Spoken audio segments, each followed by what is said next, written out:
हमारे चैनल घनश्याम सागर study point में आप सभी का स्वागत है।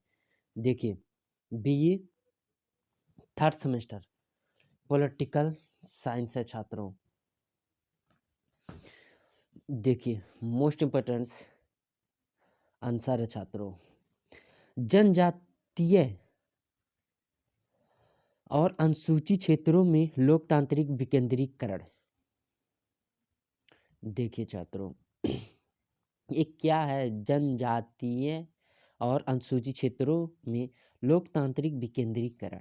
देखिए, अनुसूचित जातियों और अनुसूचित जनजातियों के हितों, उनकी स्वायत्तता और अधिकारों की सुरक्षा के लिए 5वीं और 6ठी अनुसूची के माध्यम से संविधान में विशेष प्रावधान किए गए हैं। क्या किए गए हैं? प्रावधान। 5वीं अनुसूची क्षेत्रों के रूप में जनजातीय आधिपत्य वाले क्षेत्रों की ओर राज्य स्तर पर जनजातीय सलाहकार परिषद के गठन की अधिसूचना जारी करती है। 6ठी अनुसूची स्वायत्तः जिला परिषद और स्वायत्तः क्षेत्रों की स्थापना करती है, जिन्हें वैधानिक, न्यायिक, कार्यकारिणी और वित्तीय अधिकार प्रदान किए गए हैं।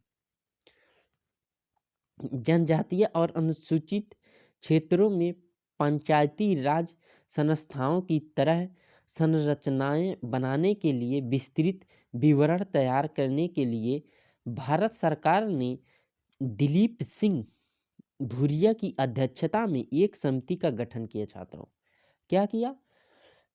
अध्यक्षता में एक समिति का गठन किया।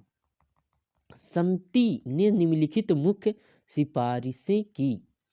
ग्राम्य सभा, प्रत्येक आवासीय समुदाय की एक ग्राम सभा हो जो प्राकृतिक क्षेत्रों का निपटाना करेगी, मतभेदों को समाप्त करेगी और अपने अधीन संस्थाओं जैसे विद्यालय और सहकारी संस्थाओं का प्रबंध करेगी।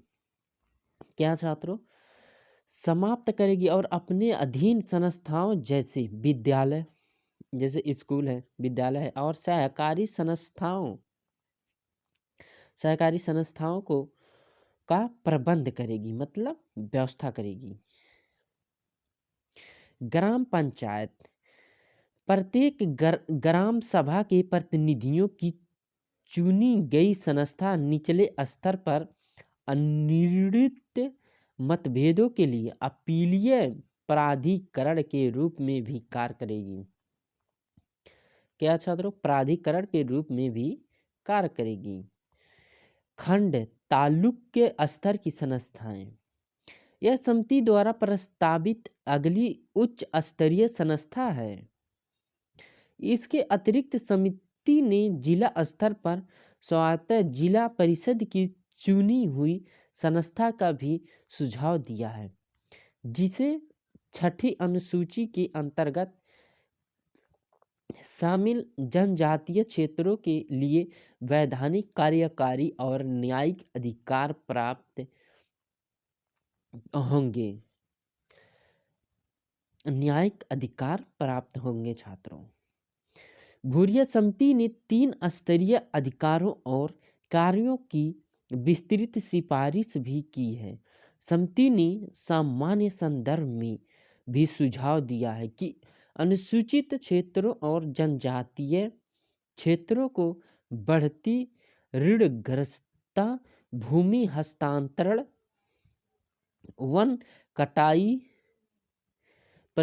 परिस्थातिकीय विकार, औद्योगिकीकरण और आधुनिकीकरण के कारण होने वाले विस्थापन, आबकारी नीति, मध्य और नशीली द्रव्य व्यासान, जल संग्रह और जल संसाधनों आदि जैसी समस्याओं से निपटाने के लिए पर्याप्त अधिकार प्रदान किए जाने चाहिए। छात्रों, क्या क्या?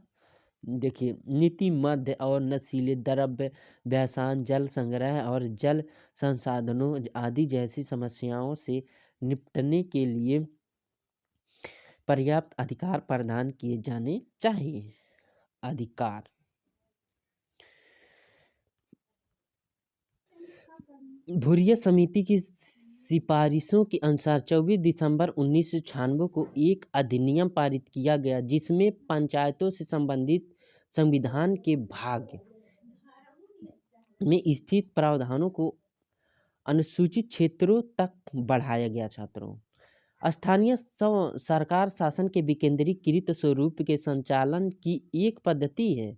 उपरोक्त संविधान संशोधनों की एक उल्लेखनीय विशेषता समाज के अभावग्रस्त वर्गों से स्थानीय स्तर पर नेतृत्व की नई पीढ़ी का उदय होना है। छात्रों, अब देखिए, अब तक लोकतंत्र के परिणामों से वंचित समाज के कमजोर वर्गों को इसके परिणाम उपलब्ध कराए गए। 73वें और